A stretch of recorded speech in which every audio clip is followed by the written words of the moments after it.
तालियां बजाइए।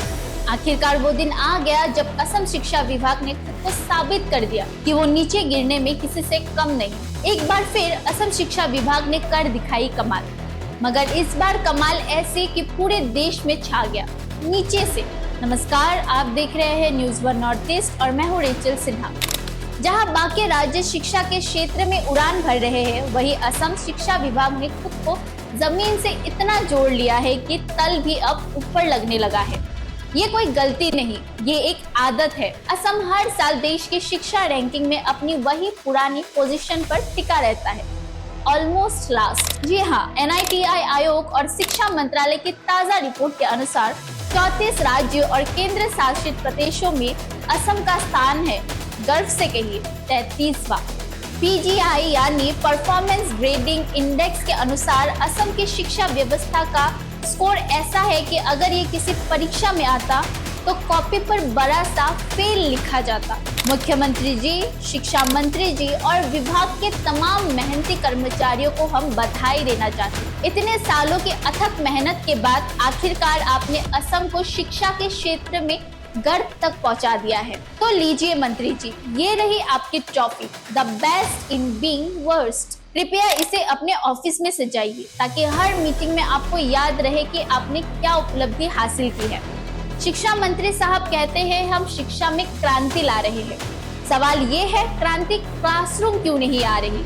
45% स्कूलों में पीने का पानी नहीं, 60% में इंटरनेट नहीं और 50 से ज्यादा स्कूलों में विज्ञान की लैब दूर, बिजली तक नहीं।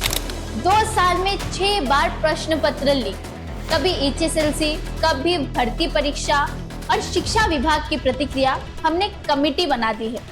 सवाल ये है कि क्या शिक्षा अब कमेटी से चलेगी या क्लास से? अब सवाल ये नहीं कि रैंकिंग में हम नीचे क्यों हैं, सवाल ये है कि क्या हम नीचे से उठना भी चाहते हैं? क्या शिक्षा विभाग के अधिकारी कभी किसी गांव के स्कूल में बैठकर देखेंगे कि असली क्लासरूम कैसा दिखता है, या फिर पावर पॉइंट की प्रस्तुति ही हमारी शिक्षा बन जाएगी? इसके लिए कुछ ठोस कदम उठाए जा सकते हैं। बुनियादी ढांचे में सुधार, सबसे पहले स्कूलों में पीने का पानी, शौचालय, बिजली और सुरक्षित भवन जैसे मूलभूत सुविधाएं सुनिश्चित की जाए। इंटरनेट कनेक्टिविटी और विज्ञान प्रयोगशालाओं को प्राथमिकता के आधार पर स्थापित किया जाए ताकि छात्र आधुनिक शिक्षा से जुड़ सके। शिक्षण, प्रशिक्षण और प्रेरणा, शिक्षकों को नियमित रूप से प्रशिक्षित किया जाए और उन्हें नई शिक्षण पद्धतियों से अवगत कराया जाए। शिक्षकों की कमी को पूरा किया जाए और ये सुनिश्चित किया जाए कि हर स्कूल में पर्याप्त और योग्य शिक्षक उपलब्ध हो। पेपर लीक पर नकेल, प्रश्न पत्र लीक जैसी घटनाओं को रोकने के लिए सख्त कानून और प्रभावी निगरानी तंत्र लागू किया जाए। इसमें तकनीकी समाधानों का भी उपयोग किया जा सकता है ताकि पारदर्शिता और सुरक्षा सुनिश्चित हो सके। समुदाय की भागीदारी, स्थानीय समुदाय और अभिभावकों को शिक्षा व्यवस्था से जोड़ा जाए, उनकी प्रतिक्रिया और सुझावों को गंभीरता से लिया जाए ताकि शिक्षा की गुणवत्ता में सुधार ला सके, सामूहिक प्रयास किए जा सके।